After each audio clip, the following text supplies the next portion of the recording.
धन्यवाद सचिन। और आपने बहुत ही अच्छा काव्य पाठ किया। आपने कहा कि शिखर पे जाना है तो अनेक राह निकलती हैं।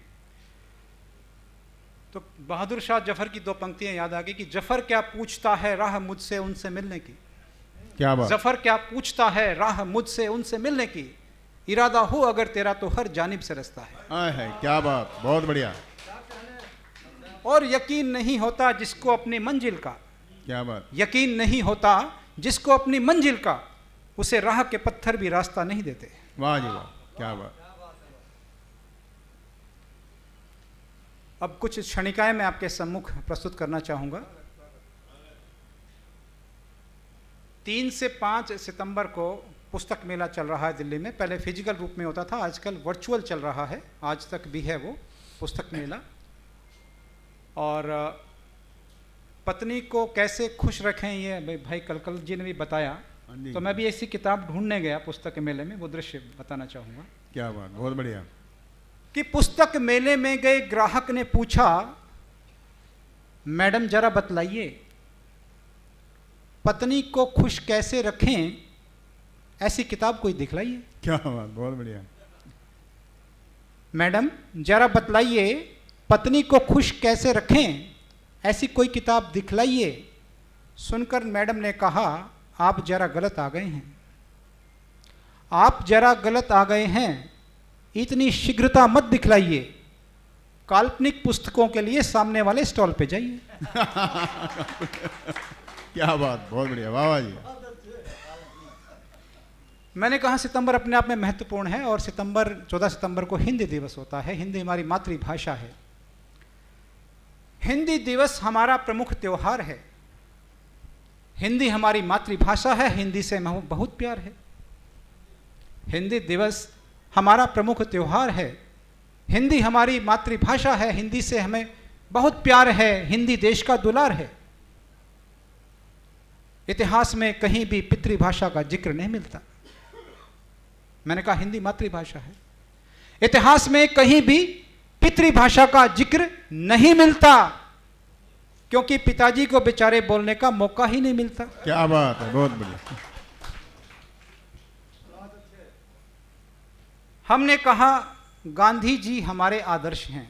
किसी का कोई ना कोई पात्र, रामायण का, महाभारत का, कोई ना कोई सार्वजनिक जीवन में भी कोई नेता आदर्श होता है। तो हमने कहा गांधी जी हमारे आदर्श हैं, हम उनके सिद्धांत अपनाते हैं, जीवन में अहिंसा आगे बढ़ाते हैं। हम गांधी जी के सिद्धांत अपनाते हैं, जीवन में अहिंसा आगे बढ़ाते हैं। उन्होंने कहा कि भारत मेरे आदर्श हैं। उन्होंने कहा भारत मेरे आदर्श हैं।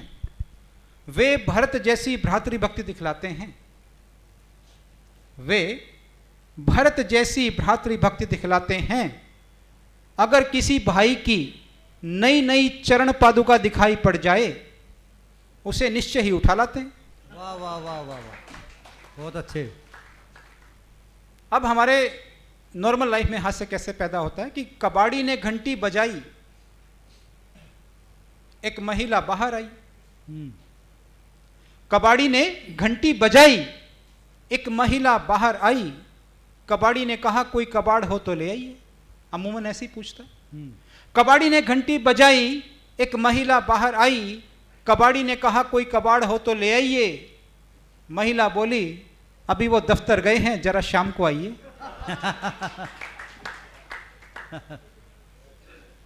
एक अखबार वाले ने मुख्यमंत्री को मूर्ख मंत्री छाप दिया। मूर्ख। एक अखबार वाले ने मुख्यमंत्री को मूर्ख मंत्री छाप दिया। सरकार ने जवाब तलब किया, सरकार ने जवाब तलब किया, तो उत्तर मिला आपका बोलने का होश नहीं, हमें लिखने का होश नहीं, कंपोजिंग की छोटी सी भूल है, कोई बड़ा दोष नहीं। आपको बोलने का होश नहीं, हमें लिखने का होश नहीं, कंपोजिंग की छोटी सी भूल है, कोई बड़ा दोष नहीं। चाहोगे तो भूल कल सुधार देंगे, चाहोगे तो भूल कल सुधार देंगे।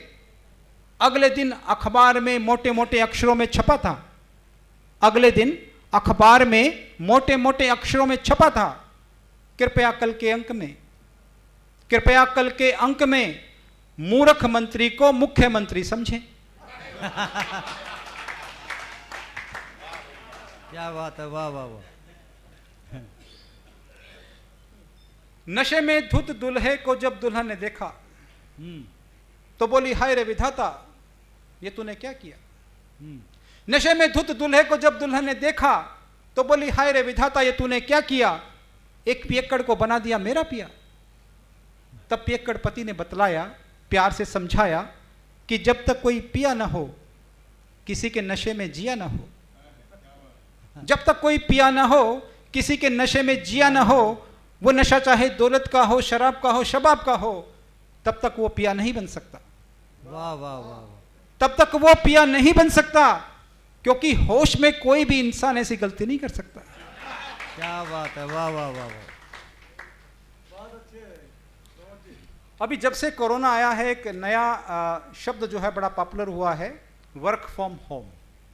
हम्म अमूमन हर घर में कोई ना कोई ऐसा कैंडिडेट मिल जाएगा, ऐसा जानकार मिल जाएगा जो वर्क फ्रॉम होम शब्द आपने सुना होगा।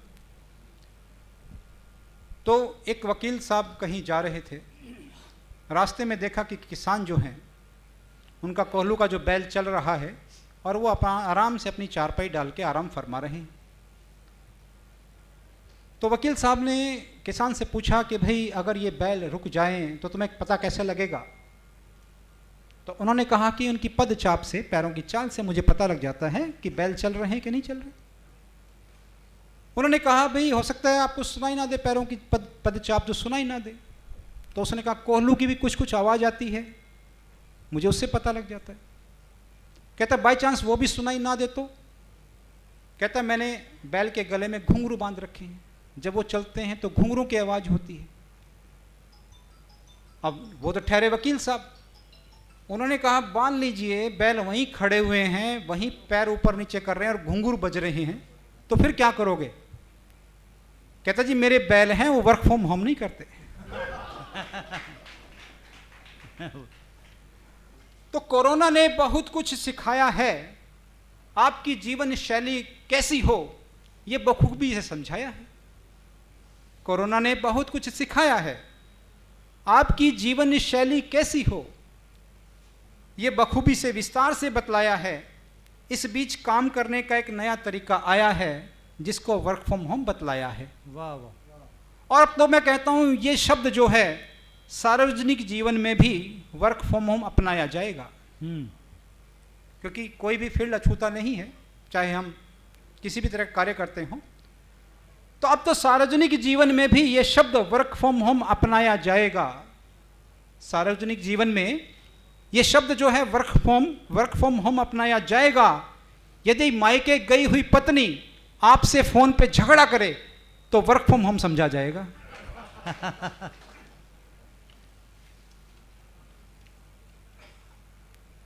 कुछ पंक्तियां और प्रस्तुत करना चाहूंगा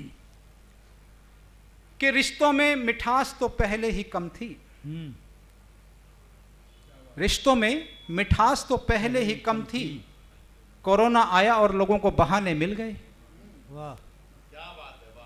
रिश्तों में मिठास तो पहले ही कम थी, कोरोना आया और लोगों को बहाने मिल गए। देश में अतिवृष्टि हो, अनल हो या कोई आपदा, देश में अतिवृष्टि हो, अनल हो या कोई आपदा, राहत के नाम पर घोटालियों को चेहरे खिल गए। वाह।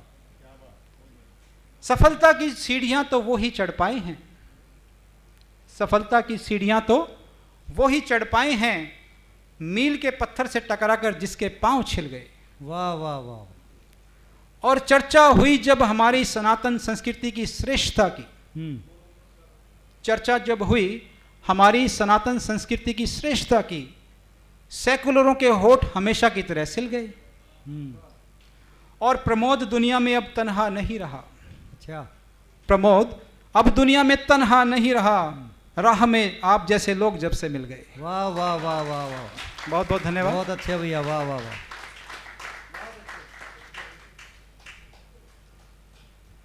तो एक कार्यक्रम था जहाँ पे सारे लोग ताली नहीं बजा रहे थे, तो मैंने थोड़ा आंकड़ा लगाया तो 100 में से 72 लोग ताली बजा रहे थे।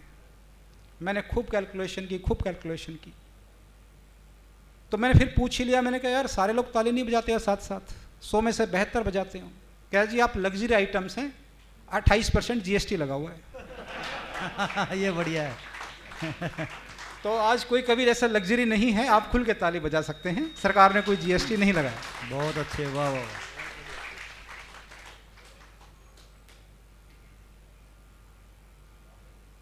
क्रम को आगे बढ़ाते हैं। ऐसी शख्सियत से रूबरू करा रहा हूं जिसने लोक संगीत गीत को घर घर तक पहुंचाया है। कुछ पंक्तियां उनको मैं समर्पित करना चाहूंगा कि लुप्त होती विधा का सम्मान कराया, लोक गीत संगीत को घर घर पहुंचाया। डिजिटल दुनिया में भी पद चिन्ह बनाए हैं, यूट्यूब से 3 गोल्डन बटन लेकर आए हैं। यूट्यूब पे अगर 10 मिलियन फॉलोअर से ज़्यादा होते हैं तो आपको गोल्डन बटन मिलता है। भजन हो, रागनी हो, गीत हो या कोई और विधा बोलो, 18 करोड़ से ज़्यादा यूट्यूब पे इनको करते हैं फॉलो। और खोज खोज कर न जाने कितने कलाकार बनाए, खोज खोज कर न जाने कितने कलाकार बनाए, नाम सार्थक किया हंसराज कहलाए। तो सोनोटेक के CMD, आपने चंदा कैसेट, मैना कैसेट, इन कैसेट, वेव म्यूजिक, इनका नाम सुना होगा। उनके CMD हंसराज रलन जी, जिन्होंने अनेक सितारों को बुलंदी तक पहुंचाया है, उनको एक मंच दिया है, उनको स्थान दिया है। मैं उनको आवाज़ देकर बुलाता हूं, बड़े भाई हंसराज रलन जी, आप भी स्वागत करें हंसराज जी।